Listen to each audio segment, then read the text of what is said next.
this is an iHeart podcast. Guaranteed human. There's a fire inside you you can't ignore. Stand still? Not a chance. You're a lifelong learner who's come this far. Now, we're here to help you keep going further. Capella University. What can't you do? Visit capella.edu to learn more. Support for the show comes from Public, the investing platform for those who take it seriously. On Public, you can build a multi-asset portfolio of stocks, bonds, options, crypto, and now generated assets, which allow you to turn any idea into an investable index with AI. It all starts with your prompt. From renewable energy companies with high free cash flow to semiconductor suppliers growing revenue over 20% year over year, you can literally type any prompt and put the AI to work. It screens thousands of stocks, builds a one-of-a-kind index, and lets you backtest it against the S&P 500. Then you can invest in a few clicks. Generated assets are like ETFs with infinite possibilities, completely customizable and based on your thesis, not someone else's. Go to public.com/podcast and earn an uncapped 1% bonus when you transfer your portfolio. That's public.com/podcast. Paid for by Public Investing. Brokerage services by Open to the Public Investing Inc. Member FINRA and SIPC. Advisory services by Public Advisors LLC, SEC registered advisor. Generated assets is an interactive analysis tool. Output is for informational purposes only and is not an investment recommendation or advice. Complete disclosures available at public.com/disclosures. Kids, pets, life, your sofa sees it all. But with a washable sofa, stains don't stand a chance. All of our sofa collections come with fully machine washable covers and cushions, making cleanup effortless. Liquid and stain-resistant fabrics provide extra protection against everyday messes. Plus, with modular designs, you can rearrange your sofa however you like. Perfect for growing families and changing spaces. Starting at just $699, it's time to upgrade to a stress-free, mess-proof sofa. Visit washablesofas.com today and save. Offers are subject to change and certain restrictions may apply. What's trafficking? But no, wait, Sophie, we can't open like that, can we? No, that's not good. What are you even attempting to do right now? Well, you know how back in like the 60s, you'd be like, if you were like getting up on the stage, you're gonna be like a beat poet or something. You'd be like, "What's up, children?" Like something like that. You know, I was gonna do like, "What's trafficking, my children?" But that's not a good introduction. That's a terrible introduction. It's a terrible introduction. I mean, conceptually, I like that vibe for you, but yeah, but the execution was not there. I'm sorry. Because you and I are both big into beat poetry. That is things that people know about us. That is what I'm told. Yeah, classic. Yeah, big beat. Anyway, this is Behind the Bastards, podcast about the worst people in all of history. One of whom is me for attempting that introduction. And to distract from my incompetence, we have a wonderful guest today, Chelsey Weber-Smith. Chelsey, you are the host of American Hysteria, a podcast about how fantastical thinking has shaped our culture. You deal with a lot of stuff like hoaxes and moral panics, which is just a wonderful premise for a show. How are you doing today, Chelsey? I'm doing great. Thank you so much to you both for having me. I'm really excited. That was a really professional introduction. I just want to say, when I met Chelsey in person, it was like a week before Lauren. Lauren, how do we describe Lauren? Lauren is somebody who does a lot of like PR stuff for us. Yeah, Lauren's and like really like the patron saint of podcasting. Yeah, Lauren Passell. Lauren reached out. I was like, I want to get Lauren. Lauren deserves all the credit. I want to give Lauren's proper introduction. It was like, do you want to have this person on your podcast? I was like, sure. And then a week later, I was at a very strange bar with our mutual friend Sarah Marshall, and I met Chelsey like several Jello shots in. It was great. It was such a good time. It was a complete like happenstance, not planned. You just seen The Wicker Man, which Sarah's been obsessed with, and we also watched later on. Yeah, I love The Wicker Man. Wicker Man was very cool. Wait, which one? Nicolas Cage or the No, good one? the OG. OG, original. Okay, the OG, good. 1973, where they anoint the cop. They're actually both hair. charming in their own ways. They really are. I'm excited to see there's the things 90s to recommend both. Well, Chelsey, first off, welcome to the show. Sorry I introduced it with a child trafficking bit. More to the point, I want to ask you a question that I ask all of my friends, all of my family members, kids at the playground near my house. How do you feel about swastikas? I feel bad about them. Bad about swastikas. Okay. I generally don't like seeing them. I don't like hearing about them being seen. Anti-swastika here. Have you ever in the world seen a swastika that was like definitely not a Nazi swastika?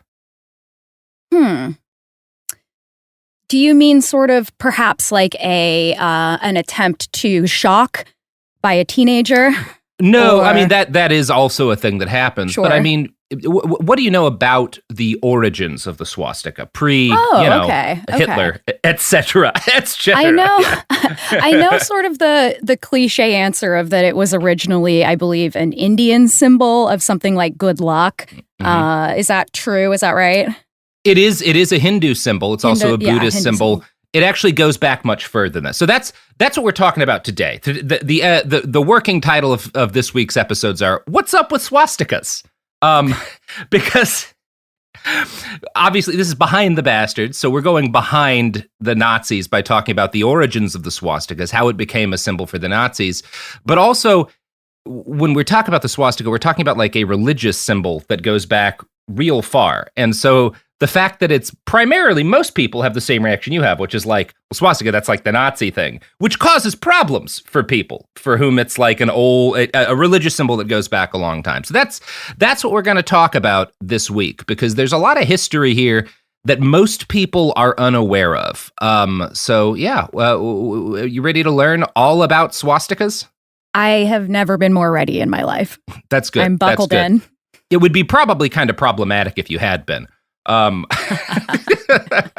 Just champing at the bit to learn about swastika. I was. That's why I read a book. I do read books about World War II a lot. So yeah. The big I do like this kind of history, and it's so important to know the origins of things, because you can't understand the thing unless you understand the thing it came out of. All right. Well, let's go back in time. Everyone can imagine your particular favorite time machine noise, and we're going back, way back to the mid-1930s, okay? It's a rough period for old Homo sapiens. Hitler has just risen to power in Germany. He started the process of crushing his enemies, which obviously includes everyone in the country who is of Jewish ancestry. He introduces the Nuremberg Laws in, I think, 1935, which bring international attention to a growing stream of outrages that are going to culminate in the Holocaust. And while all this is happening, over in Mount Laurel, New Jersey, the congregants of the Adath Emanuel Synagogue watch in stultified horror as Hitler's bigotry empowers anti-Semites across the globe. Like many diaspora Jews, they raise money to help their relatives immigrate from Europe. They write furious letters to newspapers, ignoring Hitler's crimes. They worry more than anything else, right? Which is understandable. How much further will this hate spread? Are they safe, even in New Jersey? And while they're coping with all this, which is a lot to have on your mind, your conscience, one of their congregants notices something during a service, which is that in the vestibule of their synagogue, there's a mosaic, a beautiful handmade mosaic that features dozens and dozens and dozens of swastikas.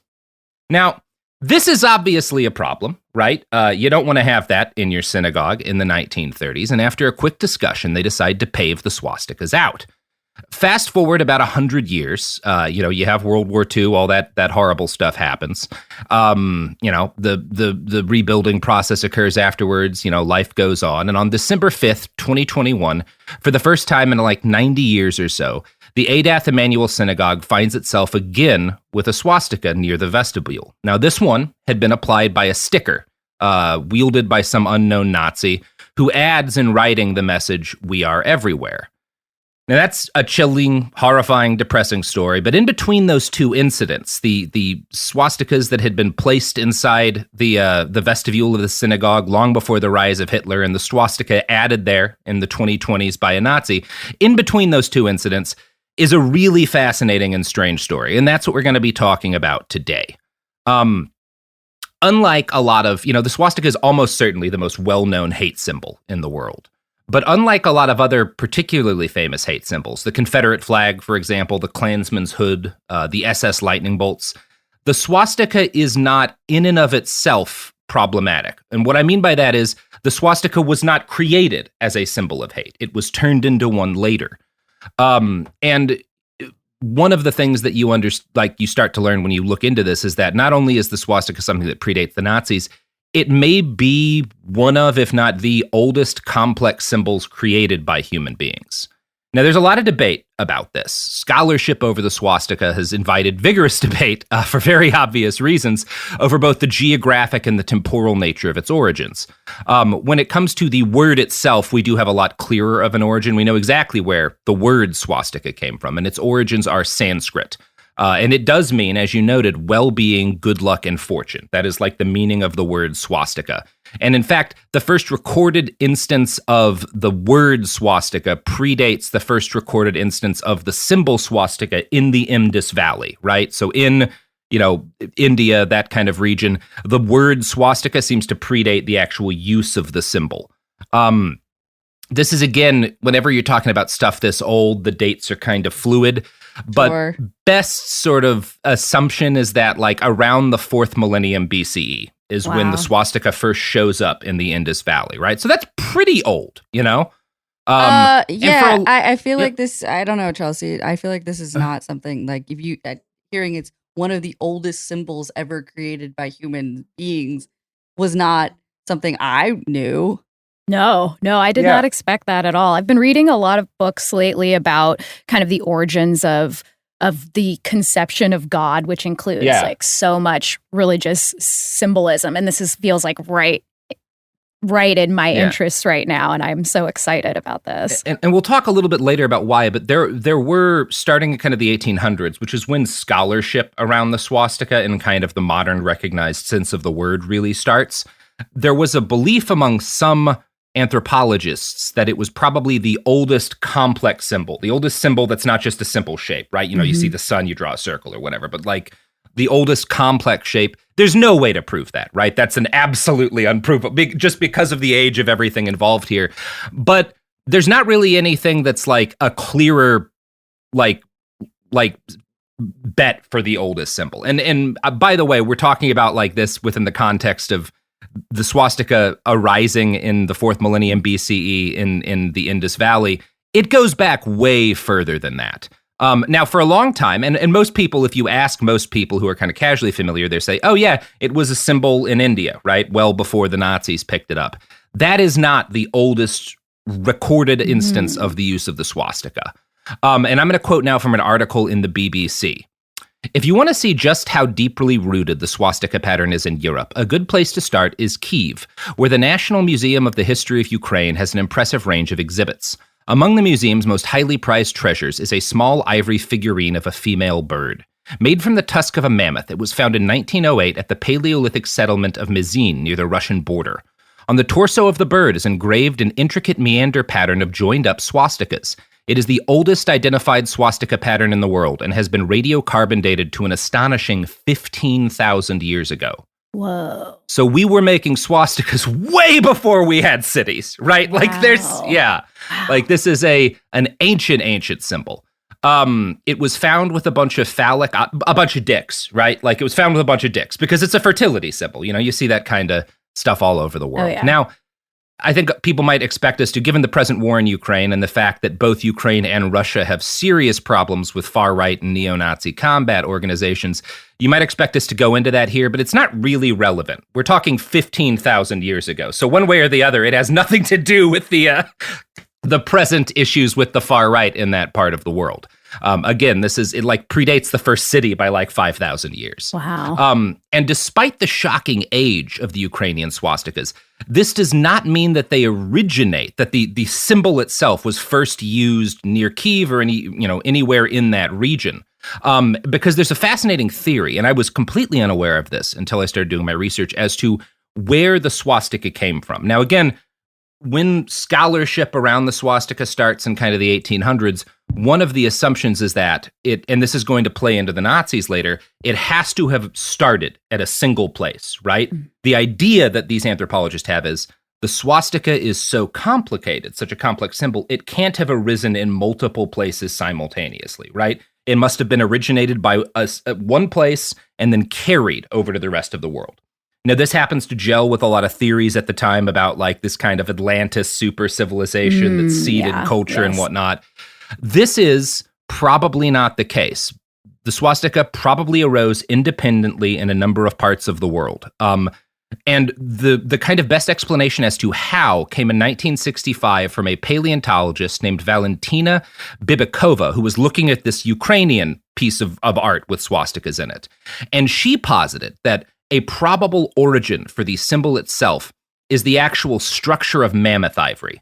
Because when you cut mammoth ivory into cross sections, there's a naturally occurring pattern within the ivory that looks kind of like a swastika. And that could explain very easily why there's variations of the same symbol all over the world. It was people hunting that and other kind of animals with ivory that might make a similar pattern in the cross sections. Wow, that's so cool. That's I had no idea about this. Isn't that neat? I was thinking of like a collective consciousness, like if we went a little bit far out into like a Jungian universe, like these some sort of primordial symbol being expressed in different places. But what you said sounds a little bit more plausible. Just a bunch of ladies and dudes fucking around with bones for a long time. Like there's and then being like, this represents the bones, which represents the animal, which I want to eat. So it's like a holy thing. And again, you got to think about like what sort of options people have for entertainment at the time. We often say this, but Bones were the original podcast. Oh, right? Yeah. You know, it is known. It is known. Yeah. Just a fact. This brings me to our sponsors for this week, Bonebox. Just a lot of, honestly, it's just a bunch of illegal ivory. You will get in a lot of trouble if the feds catch you ordering a Bonebox. I believe the $20 a month. The first Barbie was carved out of mammoth bone. Yeah, that's absolutely true. We just did a whole episode on Barbie, and by Greta Gerwig. She actually goes back about 15,000 years, too. People don't know this. She's actually immortal. Yes. She continues to prove it. And for those keeping track, it did take us only 15 minutes to make a Barbie reference. You're welcome. That's right. We know what the people want. The origin of all human culture. I think that's really interesting. Rather than kind of have been transferred obviously cultural exchange happens too. People take their swastikas and they conquer or move to other parts of the world, and that spreads it as well. It's not just one thing, but it's very likely that multiple different parts of the world kind of arrive at the swastika independently. One noteworthy example of the use of the symbol comes from the Akan people of Ghana, who used it in their gold weights at around 1400 AD. You can find some photos of these online, and they look like Nazi gold, right? Like, look at that. You would guess that's probably like some stolen Nazi gold, but these predate the Nazis by 500 something years. Fascinating, right? So fascinating. Yeah. Wow. Yeah. And it is kind of, we'll be talking about this, but it also, the fact that when you see this, you immediately are like, oh, that's some stolen Nazi gold. Right. It does point to how potent the symbol remains as a symbol of evil, too, just like because of, dem Nazis. But so in 1894, a historian named Thomas Wilson wrote one of it might have been the first modern histories of the swastika, attempting to use kind of modern historiography and scientific method to determine where it came from. And it was Thomas Wilson who first made the claim that the swastika was, quote, probably the first symbol made with definite intention in human history. By this, he means not just a representative image, but one that was passed from person to person and tribe to tribe and traveled intentionally with meaning intact across cultures. There is no way of proving this. And it seems like Wilson it's probably fair to say now, he was coming on a little strong. But it's not too much to say that the swastika would have been one of the first symbols to spread around the world. And there is some mystery as to why. While these symbols' presence in Southeast Asia, Eastern Europe, and North Africa can be explained via the known and documented patterns of trade, really kind of the only way to it's also been found, as we're going to talk about, all over the Americas. And this is why I started by talking about that piece of mammoth ivory, because this is really the only explanation, right? Like people were not like walking from Kiev or the location of modern day Kiev to North America 15,000 years ago. From what we can tell, indigenous people in the Americas who were here much longer than that were using swastikas much further back than that.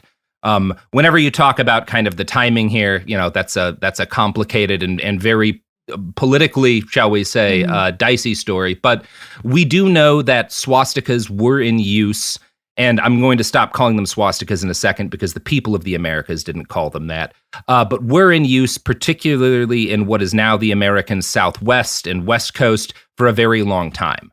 The Navajo people, who have for a considerable period of time inhabited a large portion of modern Arizona, New Mexico, Southern California, have been using the swastika since kind of the prehistoric period. And they called it, and what we'll be calling it when we refer to their use of it, is the whirling log, right? Oh. That is the name of the symbol, not just for the Navajo, but for a number of other tribes kind of in that part of the Americas. And it is representative. It's called the whirling log because it's representative of a specific story. And without getting into too much detail about spiritual beliefs that are outside of my depth, it's one of these tales where, like, you've got a heroic character who is forced on a dangerous journey. He receives the aid of gods and spirits, and he kind of learns mystic lessons along the way, right? And the whirling log is representative of this story. The Navajo are not the only indigenous people of the Americas to use variants of the whirling log, but they're probably the most well-documented ancient American users. We don't know how long the symbol has been in use over here because the primary way in which they used it was for these kind of sand drawings as part of religious rituals. So it was in a way that most of the time when it was used, it was not kind of being preserved long-term, right? They weren't carving it into huge edifices. They were using it for these kind of rituals in which it was not meant to last, right? And it was kind of only used in that context. Were they telling a story with it? Was it like a way to give a narrative, like that narrative that you just kind of told of a hero's journey? Do you know? I think it was representative of a specific story that had religious significance for them, and it was also like that kind of, it was used in a series of rituals that they carried out. That's kind of the extent of. I don't want to like get too deep into the weeds with it. You don't want to do that. A culture that is not very far outside of my wheelhouse, but it was used widely, and it was used widely in a fashion that, like, most of the uses would not have been preserved for long periods of time because that was not the point of using the symbol. So I want to quote from an article in the Collector's Guide of New Mexico, talking about some of the historiography on the use of the whirling log. In his book, The Swastika Symbol in Navajo Textiles, Dennis J. Anger cites Thomas Wilson's research in the 1890s that the earliest evidence of the swastika in America was found in excavations in Tennessee and Ohio. That the swastika found its way to the Western Hemisphere in prehistoric times cannot be doubted. Anger quotes Wilson's writing. One of the specimens shows its antiquity and its manufacture by the Aborigines untainted by contact with the whites. And that's obviously 1890s language here, but it does originate. You find it in a number of parts of North America. I believe there's evidence of it in South America. Ohio. Yeah, Ohio and Tennessee. I believe it was a big brass swastika that was found like underground as part of an excavation. And so again, this goes back quite as far as we can tell. Like the likeliest assumption is that it was created and it was developed or whatever independently by people in the Americas, right? Which happens with a bunch of stuff, right? Kind of famously, the bow and arrow is developed independently by a number of different cultures. There's no reason why the swastika wouldn't. It's not more complex than a bow and arrow, for sure. But yeah, I have a question really quick. Yeah. So does that mean there was some sort of like ivory situation happening here? I'm not like very privy to early animals. In the Americas. There are mammoths in the Americas, so it may have been that. It may have just been somebody, perhaps somebody too, who was like, utilizing substances as part of a religious ritual, who noticed that or who kind of saw, maybe it was like the way the clouds were moving around the sun or something that made it look like a spindle whirl. Who knows where it came, like how it first got used, because its earliest documented use kind of is outside of the whirling log use that the Navajo are using in the southeast part of the continent, because we're talking about like Tennessee, Ohio. So we probably will never know specifically who had it first in the Americas, but maybe even it might have originated in a couple of different cultures in the Americas independently. There's no reason why that wouldn't have been the case. Now, that book I just cited from, The Swastika Symbol in Navajo Textiles, was written in the 1890s because the swastika happened to be a very big topic at just that point in time. And this does bring us back to the Nazis. It all starts with what I would call a stupid genius, a guy named Heinrich Schliemann. And Heinrich Schliemann is the man who's going to find the ruins of Troy. And he's really bad at it. He does succeed in finding the ruins of Troy, but he's like the worst guy to find the ruins of Troy. He's such an idiot.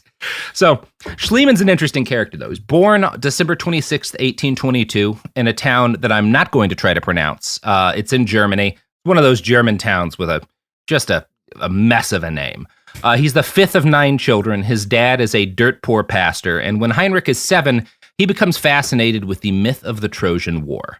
Now, at that point in time, in kind of the mid to late 1800s, when he's going to school and whatnot, the Trojan War is seen as probably an apocryphal story. Most serious scholars, at least, don't believe that it's a literal story about a literal war for Troy. It's kind of more of a mythological tale. But he falls in love with this story, and he certainly doesn't assume that it's a myth. Like many poor kids of his era, he was sent by his father to go live and work with a relative. You hear this kind of story a lot. We've covered a lot of Germans on this show, interestingly enough. And a lot of them have a similar background where it's like, we're kind of poor. His dad sent him off to live with his uncle or whatever.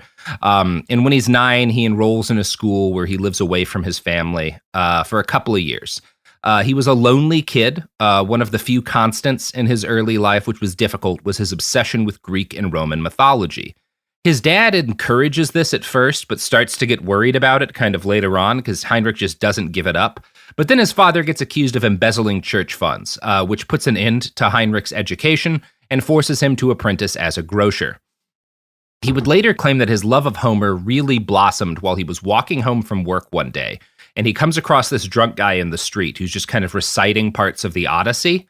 I don't know why that hit him so hard, but it did, and Schliemann spent the next few years going through something of an Odyssey himself. He lost his job after he started coughing up blood randomly one day. This is the 1800s. Just happens. Yeah, the thing you do. And what do you do when you start coughing up blood randomly? You get a job as a cabin boy on a boat, so that way they can at least throw your body overboard when you die, right? But he doesn't die, even though the boat he's on crashes in a storm. He survives and makes it to age 22, at which point he gets a gig for an import-export firm. This is where he's going to actually shine because he has an excellent head for business. He's extremely successful. He makes a bunch of money, picks up Dutch and Russian. And by the time he's 36 years old, he's rich and respected, and he decides, I'm going to retire, right? I've already stared death in the face a whole bunch of times. I'm not working anymore. I'm going to take my money, and I am going to roll the dice on what's always been my life dream, finding the city of Troy and proving that it was real. And I know you're wondering, where do the swastikas come in? They're a-coming, don't worry. This is such a interesting midlife crisis that's happening here. I'm gonna find the city of Troy. I do feel like a lot of midlife crises start with, well, I read the Odyssey. I do feel like that is usually in the origin story. Nowadays, I think the equivalent of that is reading American Psycho for middle-aged businessmen. But back in the day, it was the Odyssey, the American Psycho of the old world. So accurate. Mm-hmm. Yeah, we all remember that moment where Odysseus is talking with the other Greeks about his business cards. Yeah, okay.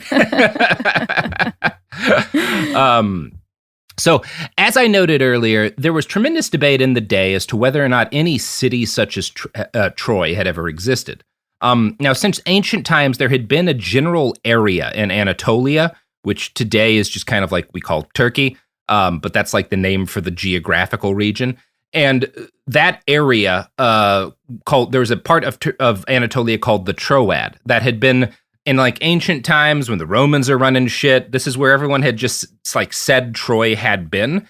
And this is kind of one of the first pieces of nerd culture, right? Because Western nerd culture really starts with the Iliad and the Odyssey. Right. So in ancient Roman days, we're talking 2,000 years ago, rich nerds are traveling to the Troad to visit the sites that they think the Iliad took place in. Right. They're probably dressing up as Hector and Achilles, you know. Love that. Yeah. That's the birth of nerd culture right there. Anyway, whatever. There's no evidence, again, there was not hard evidence that the city of Troy had been there. It's just the place people had gone to.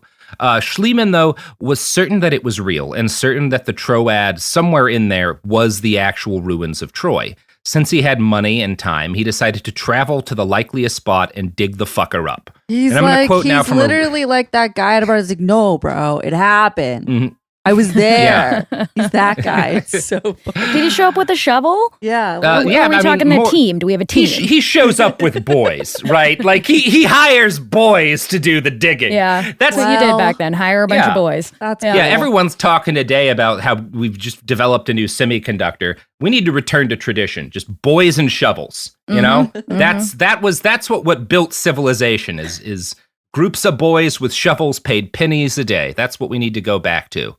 I just rewatched the Indiana Jones movie, so I'm real. I was like, what is in your brain right now that you're referring to? Oh, that's amazing. So he gets his boys, and he shows up at the Troad, and I'm going to quote for what comes next from a write-up by archaeologists for the British Museum. Frank Calvert lived in the Troad and owned land next to the mound of Hisarlik. An amateur but skilled archaeologist, he was convinced that this would be a good place to dig. So when Schliemann visited in 1868, with Homer in one hand and a spade in the other, determined to make his name in archaeology, Calvert found him easy to persuade.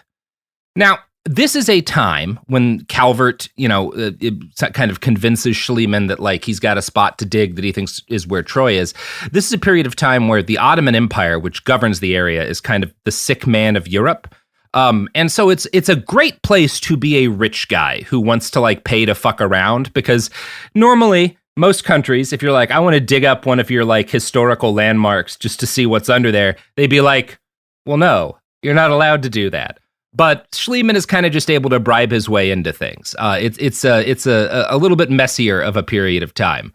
And shockingly, Calvert was right. He picks the right area. He does, in fact, know where the ruins of Troy are. But it's not immediately obvious. They start finding, like, ruins and shit ephemera, but it's not obvious to them because they don't really know what they're doing, that these are ruins of Troy that they found. They're just kind of coming across pieces of pottery, old bits of buildings. But in Schliemann's mind, Troy is this, like, wealthy city and everything's plated in gold and colorful. And they're just finding, like, old crap. Because, like, that's what everything old looks like. Unless you really know what you're looking at, it's just, like, junk most of the time, He was looking for Brad Pitt. He was looking for Brad Pitt in there. You know, he is expecting something glorious and impressive. And obviously, again, this is kind of illogical, because even if you take the story in the Iliad as literal, like, well, the Greeks sacked it, right? They wouldn't have left the good shit. It's just gonna be junk that's left behind after they kill everybody. So they dig past what they think of as the crap. They keep going deeper and they keep going deeper. And I'm going to quote from the Smithsonian Magazine now. After his first excavation season failed to yield promising results, Schliemann adopted a new tactic, instructing his team to dig an enormous 45-foot deep trench. His methods, note Jill Rubikalba and Eric H. Klein in Digging for Troy, From Homer to Hisarlik, were savage and brutal, even by the standards of the 19th century. The authors add, he plowed through layers of soil and everything in them without proper record keeping. No mapping of finds, few descriptions of discoveries. So he finds Troy, but he digs past it and destroys most of the ruins of Troy, or at least a lot of them, until he finds some gold that he decides must have belonged to the famous King Priam. Archaeologists will later prove it's way older than that. Like, he did find some cool looking gold shit, but it is not from fucking Priam. And he obliterates most of the actual traces of historic Troy, because Schliemann is kind of a weeaboo, right? Like, he's a Homer weeaboo, right? Anyway, very funny story. How this relates back to our premise today is that one of the clear discoveries that Heinrich did make was he finds a bunch of pottery in this mound adorned with a fascinating symbol, the swastika. Now, at this point, people knew the swastika is in use. Not only are the Navajo and other peoples in the Southwest using it, but it's in use all over Southeast Asia, right? It is a religious symbol for Hindu people. It's a religious symbol for Buddhist people. You find it all over stuff in China. It's a very common symbol in China as well, not just for Buddhists. So this is kind of, and the reason why this sort of electrifies people is that when you're talking about the late 1800s, think back to the episodes we've done on Helena Blavatsky and stuff. This is the origins of the stuff that's going to become Nazi race science. People are already talking about Aryans. They're talking about this kind of mythical precursor civilization that they believe seeded, high civilization around the world, that presumably to a lot of Europeans is like white, right? Like that's a big like belief at the time. And we know that like these Indo-Aryan people that kind of start off in the Indus Valley have traveled around like up in through Southeast Asia, up through like modern day Russia and into Europe. And the fact that they find swastikas in these ruins of Troy is kind of evidence of this root race, this precursor Aryan people, right? That's how it gets interpreted by a lot of folks at the time, right? This is proof of these theories that are starting to gain a lot of purchase among chunks of European society.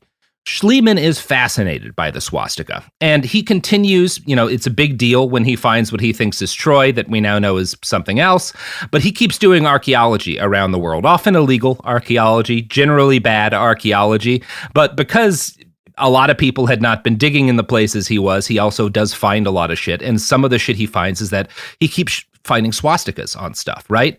He would later decide that the swastika, because he finds a bunch of swastikas in like old Jewish like religious icons and like temples and stuff, he decides that it's related to the Hebrew letter Tau, which is the sign of life and was ritualistically drawn on the foreheads of believers, which incidentally is how Charles Manson would later explain why he put a swastika on his forehead. Now, note that I said how Manson explained, not why he actually did it, but there's Manson a big gap between those aware, two things. like Manson is reading this kind of stuff decades later, right? Because it's still relevant in sort of weird fringe occult communities and whatnot. Speaking of Charles Manson, why? You know who would have been a lot better at running a cult? Who's that? Our sponsors. Oh yeah. Oh yeah. I joined that cult. Easily. Of course, yeah. In a way, we're all in that cult already. Support for the show comes from Public, the investing platform for those who take it seriously. On Public, you can build a multi-asset portfolio of stocks, bonds, options, crypto, and now generated assets, which allow you to turn any idea into an investable index with AI. It all starts with your prompt. From renewable energy companies with high free cash flow to semiconductor suppliers growing revenue over 20% year over year, you can literally type any prompt and put the AI to work. It screens thousands of stocks, builds a one-of-a-kind index, and lets you backtest it against the S&P 500. Then you can invest in a few clicks. Generated assets are like ETFs with infinite possibilities, completely customizable and based on your thesis, not someone else's. Go to public.com/podcast and earn an uncapped 1% bonus when you transfer your portfolio. That's public.com/podcast. Paid for by Public Investing. Brokerage services by Open to the Public Investing Inc. Member FINRA and SIPC. Advisory services by Public Advisors LLC, SEC registered advisor. Generated assets is an interactive analysis tool. Output is for informational purposes only and is not an investment recommendation or advice. Complete disclosures available at public.com/disclosures. Tired of spills and stains on your sofa? Wash away your worries with Anabay. Anabay is the only designer sofa that's machine washable inside and out, starting at just $699. Plus, Anabay sofas are pet-friendly, stain-resistant, and feature changeable slip covers and modular pieces. Get up to 60% off site-wide with a 30-day money-back guarantee. Visit washablesofas.com to get yours now. That's washablesofas.com. Offers are subject to change and certain restrictions may apply. Hey, this is U.S. Olympic gold medalist Tara Davis-Woodhull. And I'm U.S. Paralympic gold medalist Hunter Woodhull. As athletes, our lives are about having a clear path. And a team that you can absolutely trust. So when it came to getting the best mortgage, we chose PennyMac.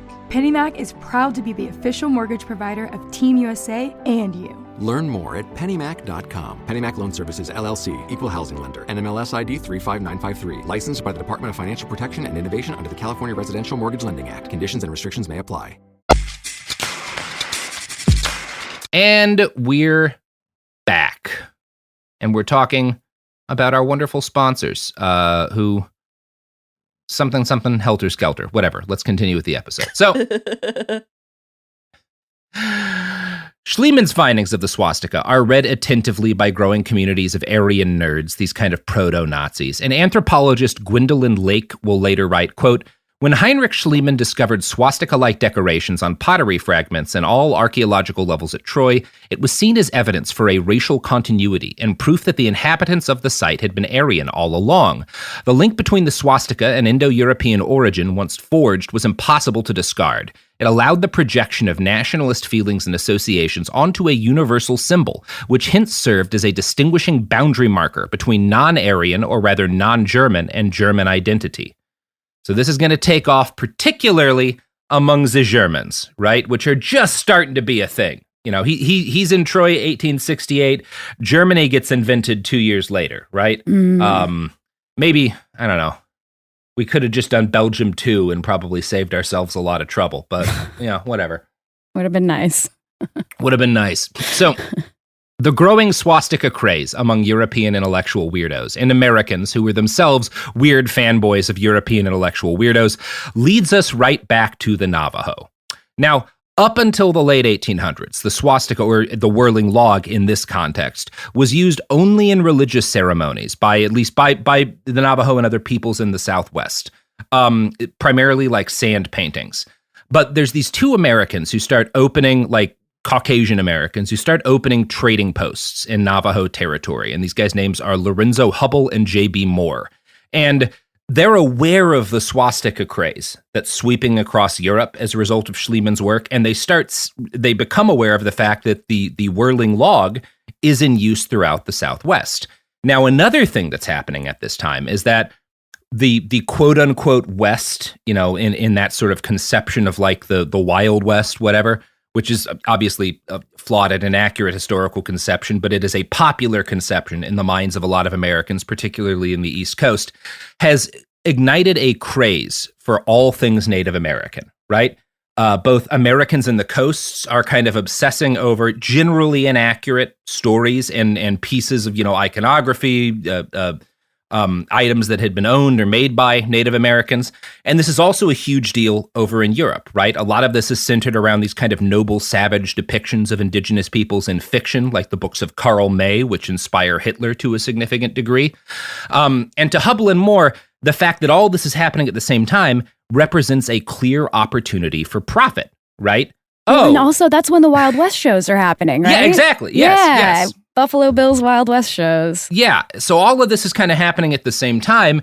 And Hubble and Moore notice this. They want to take advantage and sell art that's being made by Navajo, particularly by Navajo silversmiths. And silversmithing is like a really significant thing. I mean, it has a lot to do with the survival of the Navajo people. There's a very good book about this called The Counterfeiters of Bosque Redondo. Fascinating book, really interesting piece of history about how effectively the Navajo averted a genocide that was, being carried out by the United States. Really interesting story.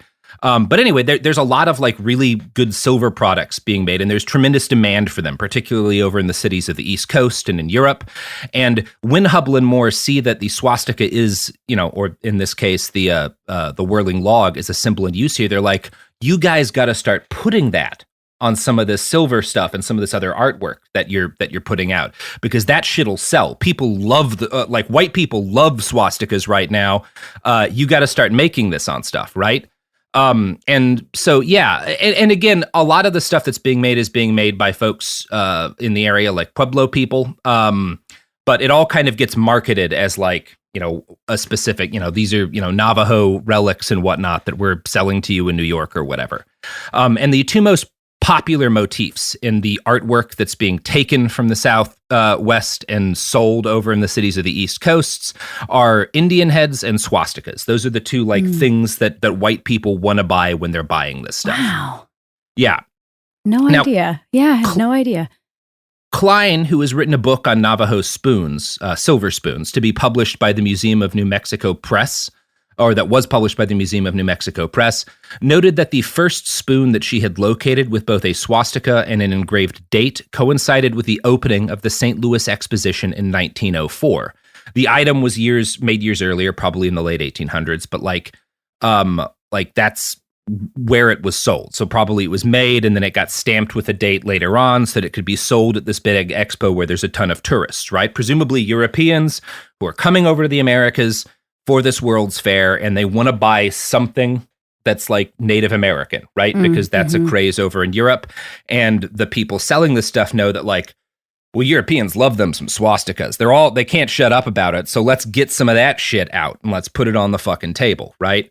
So these two guys that I was talking about start a commercial spoon company, manufacturing quote unquote Navajo spoons as mementos of the fair. These are just generally mass produced spoons that have absolutely nothing to do with indigenous people, but like they're lying, you know? In 1906, Moore starts offering swastika spoons in his catalog. And by the time the spoon craze dies out in around 1915, as Klein writes, quote, "You had so many stamps and dies with swastikas that the symbol appears on bracelets, sides of rings, ashtrays, salt cellars. Any silver stamped item was fair game for the swastika camp." And again, this is the like, that's kind of how the swastika becomes a big popular thing in the Americas as like an actual tchotchke, right? Like that's how it's this sacred symbol that's used in religious observances. And then Americans are like, see what's happening with Schliemann, see this kind of craze over Native American products, and are like, well, let's just fucking take this shit and sell it at World's Fairs and stuff. Let's capitalize on this, baby. You know, that's what we fucking do. And so it sounds like Americans were already kind of soaked in this symbol. Like it's everywhere, like a WWJD bracelet or something. Well, that is actually exactly how ubiquitous it becomes. Yeah. So this is the growth of the swastika obsession in the United States. And again, the actual symbol as it's being used by indigenous Americans, or at least, you know, the group that it's being claimed to be made from, is the whirling log. But I'm saying swastika because that is what Americans are calling it, and they're specifically thinking about the quote-unquote Aryan swastikas that Schliemann has found, right? Okay. So in Europe, obviously, the anti-Semitic right, which is a growing power, is using the swastika and adopting it as kind of a symbol, but it's still not exclusive to it there. And in the United States, it becomes very quickly divorced from any real meaning at all beyond good luck or general good vibes. Through the early 1900s, it starts to become one of the most ubiquitous symbols for marketing and product logos in the country. If I could compare the swastika in the Americas in the early 1900s to any modern symbol, it would probably be the peace sign. Like it is used. Think about like a peace sign on a can of Arizona iced tea. That's how they use the swastika in this period of time. Wow. And again, some Americans, particularly in the cities, would be familiar with it as an Aryan symbol. Many of them would have seen it in purported Indian artwork, you know, spoons and the like. But they also wouldn't have looked askance at seeing a swastika printed on the label of a cigar, which happened regularly, or on a colorful ad for Coca-Cola, who used the swastika freely in both print ads and decorative tchotchkes. Wow. Yeah. This causes a problem last year because there's this guy in Chattanooga with a metal detector who's just kind of like walking around the woods or whatever, and he finds an old metal swastika with a Coca-Cola logo on it. Wow. Advertising bottles for just 5 cents. And Sophie's going to show you this Coca-Cola swastika. I can't speak. What? It's a bottle opener too. It's got a little opener. Hook on there to open bottles. That is so wild. And of course, I imagine that people did not know the full context of this item when it was put onto the internet. If this wasn't equated to Nazism, what a very cool looking thing. Yeah. Wow. Yeah, I mean, again, it's hard to imagine if the Nazis hadn't come along and used it, but like, there's an alternate reality in which there's just swastikas all over the place. People are like fucking gym bros are getting tattooed with them, and not as a Nazi thing. Yeah. This does explain the ending of Mad Men like a lot. Yeah. So Carlsberg used it on their beer bottles, and the Boy Scouts take it up as one of their symbols. And I'm going to quote now from a book by a guy named Stephen Heller, who writes an excellent history book about the swastika's origin. Quote, "The Boy Scouts established an Order of the White Swastika in Portsmouth, Ohio, Camp Russell, New York, and St. Joseph, Missouri. Over the course of 12 weekends, Scouts completed 12 different skills. Boys who fulfilled their tasks received a white swastika badge." I'm going to guess the value of that dropped real precipitously in the mid-30s. Wow. The Girls Club of America also took up the symbol, and they named their popular magazine The Swastika. That was the Girls Club's official magazine from 1914 to 1918. Every Girls Club member would receive a colorful magazine studded with the future symbol of the Third Reich. Members would save for weeks in order to be able to afford the club's most coveted piece of merch, a diamond-covered swastika pin. One ad cheerfully proclaims, "What every girl wants, her own swastika." God. Oh my God. Wow. And again, absolutely, these are not fascist. There's nothing problematic about these, but you cannot find an issue of the swastika that doesn't look like straight up Nazi propaganda, right? Well, and it makes everything so confusing in terms of trying to really separate out what is a Nazi symbol and what's not, because America. Can we describe this thing that you're showing us, Robert? Chelsey, do you want to take that on? Yeah, you want to try that? Because it's okay. It's a choice.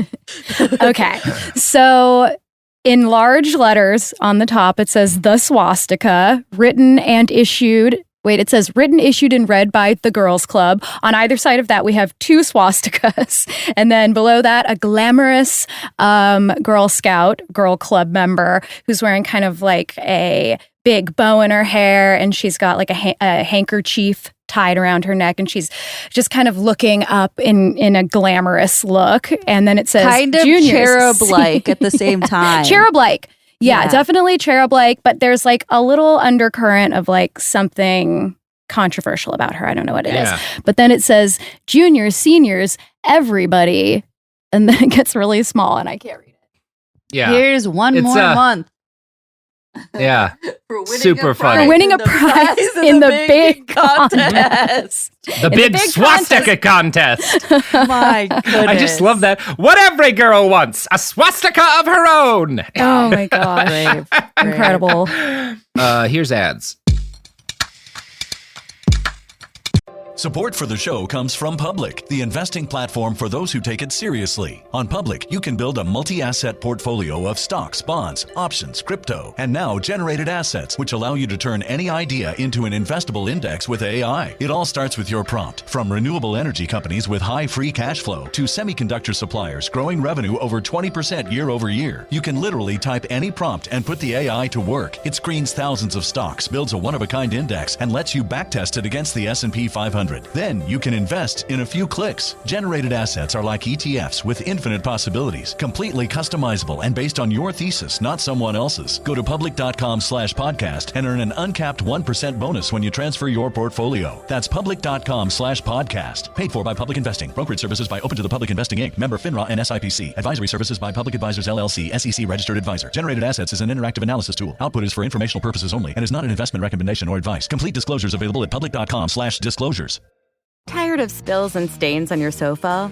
Wash away your worries with Anabay. Anabay is the only designer sofa that's machine washable inside and out, starting at just $699. Plus, Anabay sofas are pet-friendly, stain-resistant, and feature changeable slip covers and modular pieces. Get up to 60% off site-wide with a 30-day money-back guarantee. Visit washablesofas.com to get yours now. That's washablesofas.com. Offers are subject to change and certain restrictions may apply. Hey, this is U.S. Olympic gold medalist Tara Davis-Woodhull. And I'm U.S. Paralympic gold medalist Hunter Woodhull. As athletes, our lives are about having a clear path. And a team that you can absolutely trust. So when it came to getting the best mortgage, we chose PennyMac. PennyMac is proud to be the official mortgage provider of Team USA and you. Learn more at pennymac.com. PennyMac Loan Services, LLC, Equal Housing Lender, NMLS ID 35953. Licensed by the Department of Financial Protection and Innovation under the California Residential Mortgage Lending Act. Conditions and restrictions may apply. We're back. So, by the time the Girls Club adopts the swastika, it is already in use by certain elements of the European occultist far right. Now, one of the most influential figures here is a guy named Jorg Lanz von Liebenfels, or Adolf Lanz is his real name. He calls himself, again, whenever you see one of these guys who decides to pick up a name with a von in it, they're trying to pretend to be German nobility. So, Adolf Lanz is a Christian Gnostic and a former member of the Cistercian order, or at least an initiate into the Cistercian order. I don't think he ever becomes a full member. In 1892, he experienced a vision that convinced him that there was a coming war between Aryans and the lesser races of the world. So he decides to dedicate his life to preparing the ground for such a conflict. In 1899, he founds what he calls the Order of the New Templar. It focuses on advocating for racial purity and controlled breeding. It also pushed what Lanz calls an Aryo-Christian doctrine, which is in many ways a precursor for Nazism. Now, Lanz is very much a medievalist, and he is obsessed with a somewhat historically questionable view that the Templars of the Crusades had been fighting a secret war to wipe out evil, rather than they were operating like a bank, basically, right? Like that's, So he decides he's going to revive the order, and he runs it from Castle Werfenstein. Yes, if you're a fan of those video games, this is the actual origin of all of that shit. Yeah, Castle Werfenstein. So he starts carrying out ceremonies, occult ceremonies there dedicated to the Aryans and sort of this like coming war with the lesser races. And all of those ceremonies are conducted under a new flag that he has designed for himself, a red swastika and blue lilies on a golden background.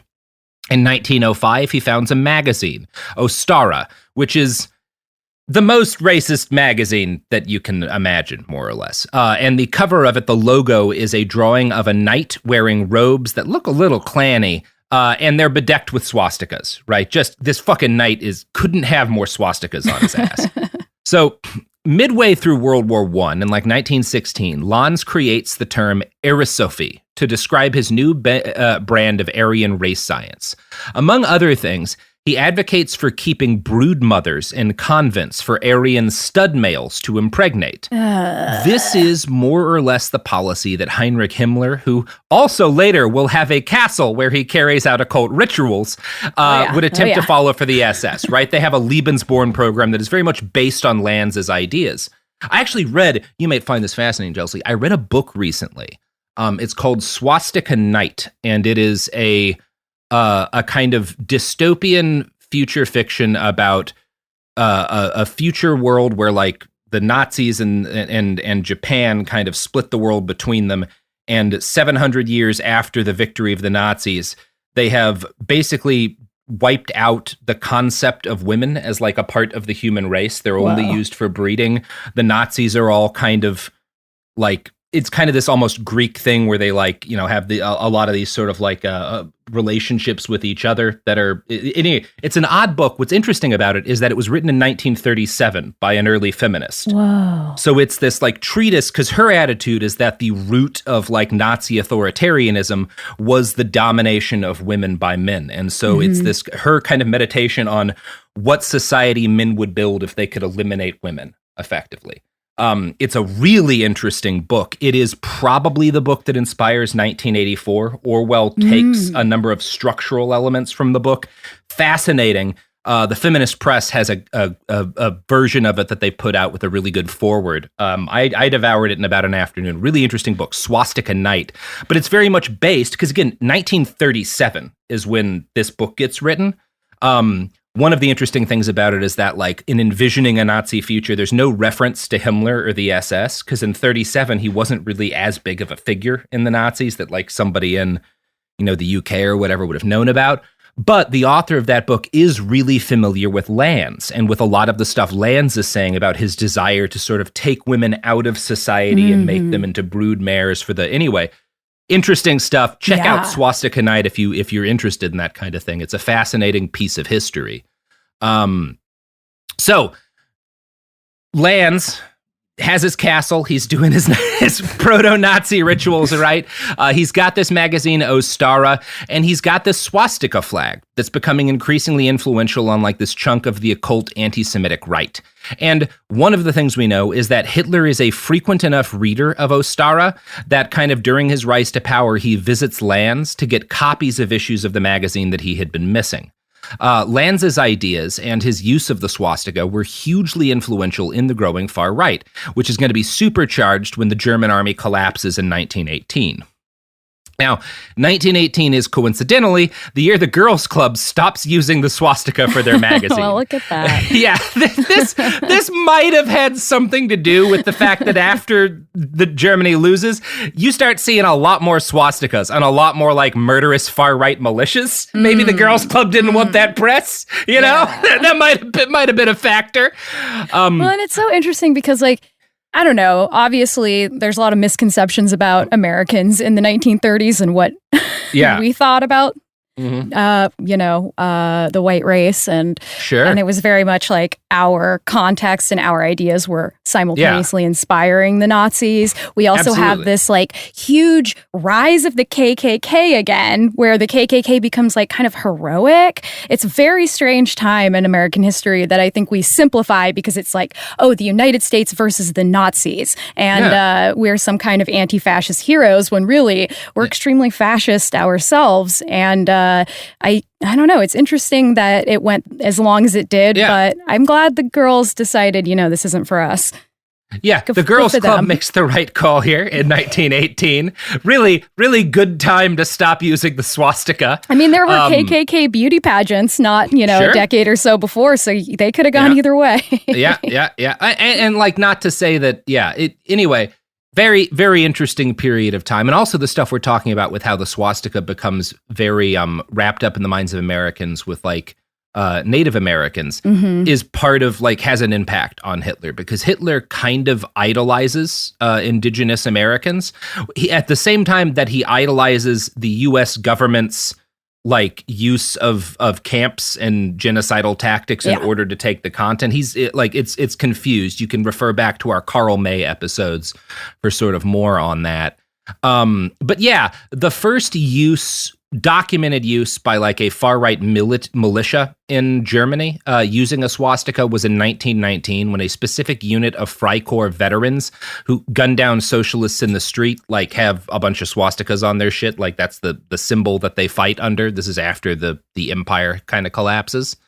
The use of swastikas by these different right-wing militant groups is seen as a hopeful sign by the Aryan nerds and anti-Semitic wizards of the Tula Society, which strongly pushed for the use of swastikas among the far right in Weimar Germany.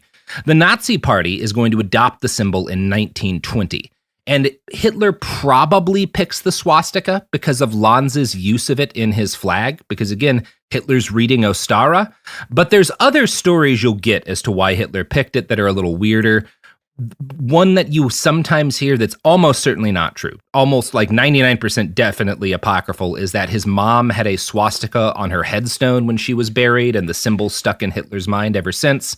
People were, because it was kind of a good luck symbol. There's definitely people that get like a swastika on their gravestone back in the day. It's not like, I don't think it's impossible, but this is much less credible to me than the explanation Stephen Heller gives in his book. In excerpts from Mein Kampf, devoted to symbolism, he wrote in a stupefyingly formal prose, replete with euphemisms and epithets that enforced his own self-styled heroism, yet convincingly argued the need for a powerful symbol, emblem, logo for his nascent party. The lack of such symbols, he wrote, had not only disadvantages for the moment, but it was unbearable for the future. The disadvantages were above all that the party members lacked every outward sign of their belonging together, while for the future it was unbearable to lack an emblem that had the character of a symbol of the movement, and that as such could be put up in opposition to the International, the Communists. Hitler recalled the first time he witnessed a large Communist Party rally where he saw a sea of red on flags, scarves, and flowers among the 100,000 in attendance. I personally could feel and understand how easily a man of the people succumbs to the suggestive charms of such a grand and massive spectacle. And so that's that's realistically, he's looking for a powerful symbol that can be like that red flag that people can like unite under, that's already iconic. And the swastika's everywhere. People are comfortable with it. People like it. It's a striking symbol. The fact that it's been around for so long is proof that it's just some people are just drawn to swastikas, right? Yeah. Even today, like the best, if you're writing a fucking book that it involves in any way the fucking Nazis, right? Best thing you can do is stick a swastika on the cover, because motherfuckers walking past in the bookshop, like they'll stop at a swastika to look at it, right? And they already have good feelings about it at that point. Yeah. Right? It's like, oh, it's a swastika. Yeah. Mm-hmm. It's something else. Wow. So The specific version of the swastika that Hitler adopts is called the Hakenkreuz, which is just a German term for hooked cross, right? It faces the opposite direction. Hitler's going to like flip the swastika around from its most common use, but others, you can find swastikas that are flipped around prior to the Nazis. He's not like the only person who ever does this. Where Hitler is unique is that he tilts his Hakenkreuz 45 degrees from horizontal. And this is the way you're going to see it in like the 1935 national flag of Germany. His swastika is usually tilted, right? There is one more point that kind of argues for the fact that Lanz's swastika flag in his magazine Ostara was the influence for Hitler, which is that when the Nazis come to power, Hitler bans Lanz's writing. And Heller suggests, quote, this is perhaps a way for Hitler to disavow the fact that he was influenced by anything other than his own immaculate conceptions. Uh-huh. Yeah. Yeah. That makes sense to me. Classic Hitler. Yeah. Classic Hitler. A little bitch. Now, yeah. While the symbol at this point started to accrue a distinctly more toxic sheen for Europeans, Americans then as now didn't give two tugs of a dead rat's tail what those creepy foreigners were doing over in Europe. The 1920s are a banner age for utterly meaningless uses of the swastika in any fucking product imaginable. And I think my favorite, in retrospect, funny swastika-themed product is probably this tube of fresh antiseptic deodorant cream, which also heals and soothes tender sore feet for just 10 cents. Just a little swastika underneath the picture of this lady who smells nice thanks to the cream. Yeah. With sort of a creepy man behind you, looking over the shoulder. He's doing a Joe Biden, right? He's sniffing her hair, because he likes this. He likes this Nazi swastika cream so much. You can't see his hands in the photo, but they're not where they're supposed to be. No. Yeah. A delightful antiseptic deodorant cream. Yeah. No. So. No. And there was just so much meaningless shit being pumped out in the 20s anyway, because it was like we had so much surplus money after the First War. It's just a big party, and let's party with the products we make too, apparently. Yeah, and I think you have to, a lot of times when people are talking about why the Nazis adopt the swastika, they focus a lot, like we have on Lanz, and these kind of occult use of it, this sort of attitude of its involvement with the Aryans, and that's obviously an important part of the story. But it's equally important that the swastika is a benign symbol. It's such a benign and safe symbol that you could use it to sell fucking deodorant, right? Yeah. That is a big part of why it's a useful symbol for the Nazis. And this kind of comes back to, we talk a lot on the show when we're talking about fascism, we talk a lot about Umberto Eco's definition of fascism. And one of the things Eco notes that is among his kind of most salient observations is that fascism, an inherent characteristic of fascism is that it is syncretic. And here's how he describes what that means. Syncretism is not only, as the dictionary says, the combination of different forms of belief or practice. Such a combination must tolerate contradictions. Each of the original messages contains a sliver of wisdom, and wherever they seem to say different or incompatible things, it is only because all are alluding allegorically to the same primeval truth.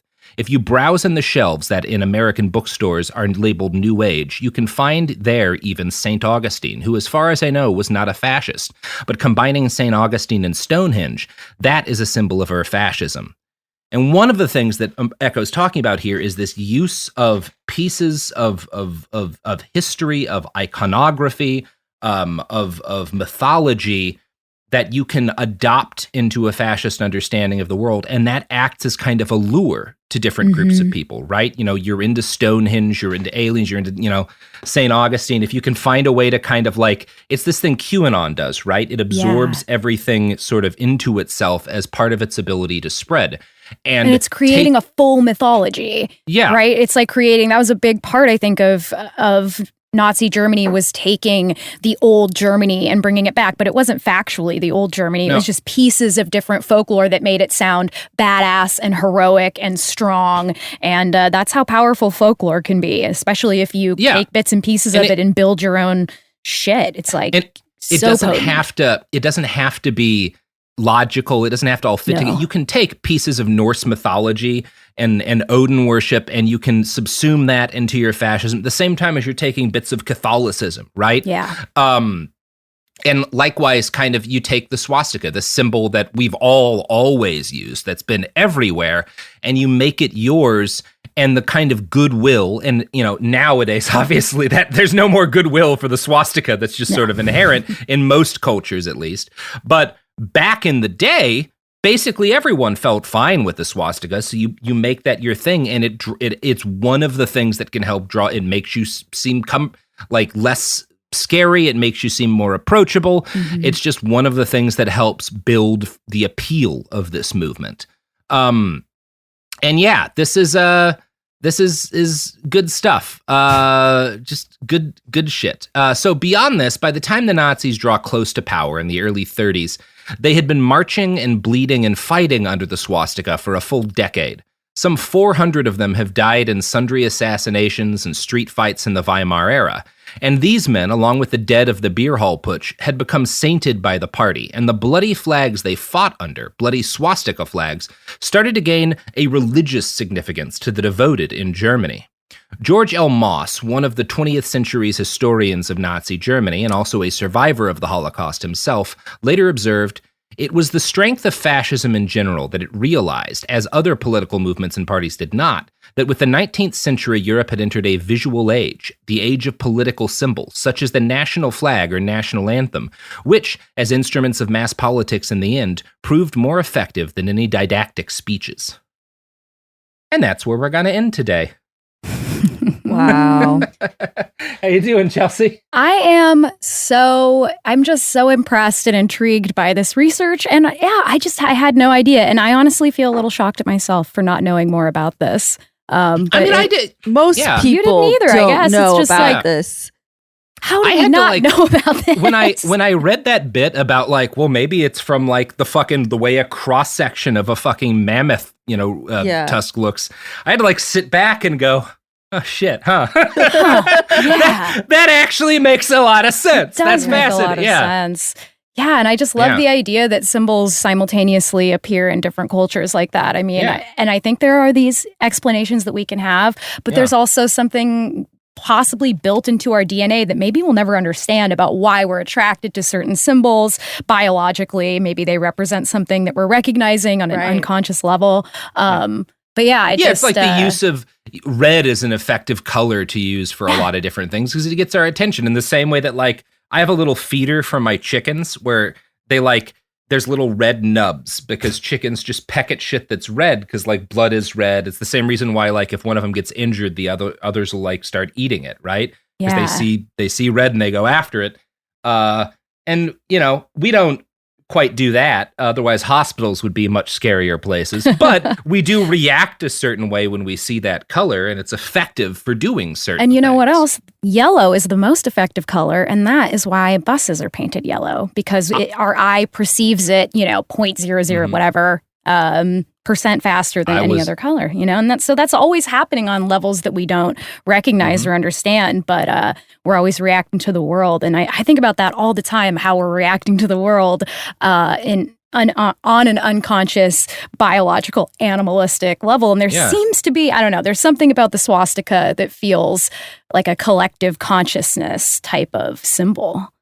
Yeah, I think there's definitely that. Yeah, again, as you said, that's kind of like a Jungian sort of attitude towards it. I mean, we do have this, and who knows how much of that is because you and I, at a certain level, I can read this history. Neither of us can see the swastika or think about it without thinking about the Nazis. It is impossible for a modern person, at least in our culture, less the case maybe you go over in India and something where someone's first experience with the symbol is going to be wildly different.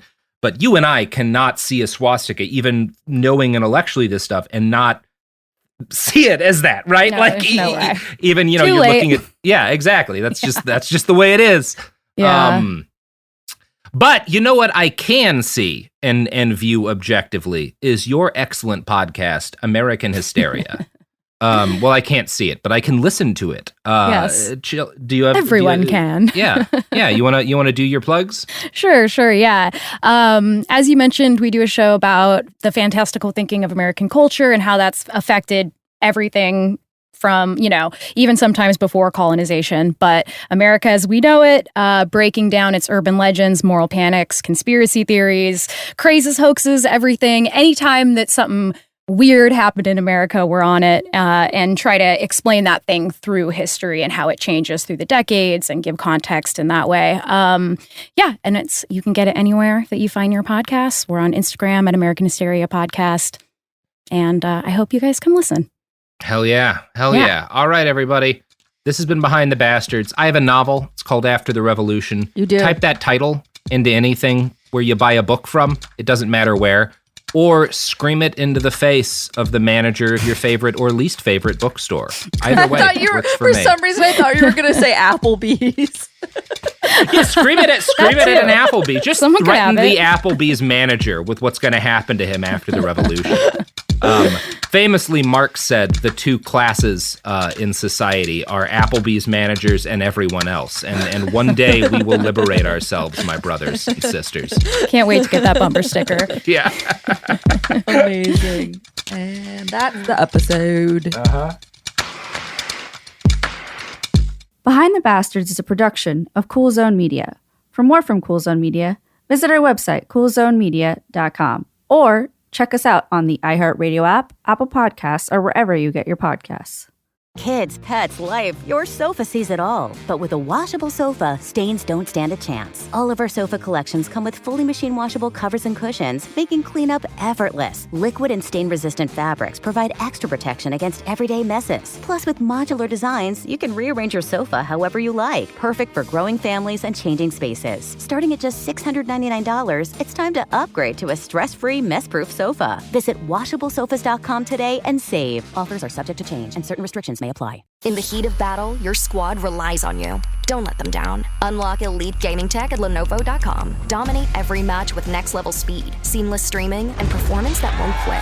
Push your gameplay beyond performance with Intel Core Ultra processors for the next era of gaming. Upgrade to smooth, high-quality streaming with Intel Wi-Fi 6E and maximize game performance with enhanced overclocking. Win the tech search. Power up at Lenovo.com. Lenovo. This is Bethany Frankel from Just Be with Bethany Frankel. Most dog food is marketing, not nutrition. That is why Biggie and Smalls eat just food for dogs, real 100% human-grade food with ingredients I actually recognize. And yes, I do see the difference. Better digestion, healthier skin, more energy, dogs that feel better, my babies. If you've been on the fence about switching, stop overthinking it. What's more important than your furry babies and their health? Go to justfoodfordogs.com right now and get 50% off your first box. No code needed. Just try it. This is an iHeart podcast. Guaranteed human.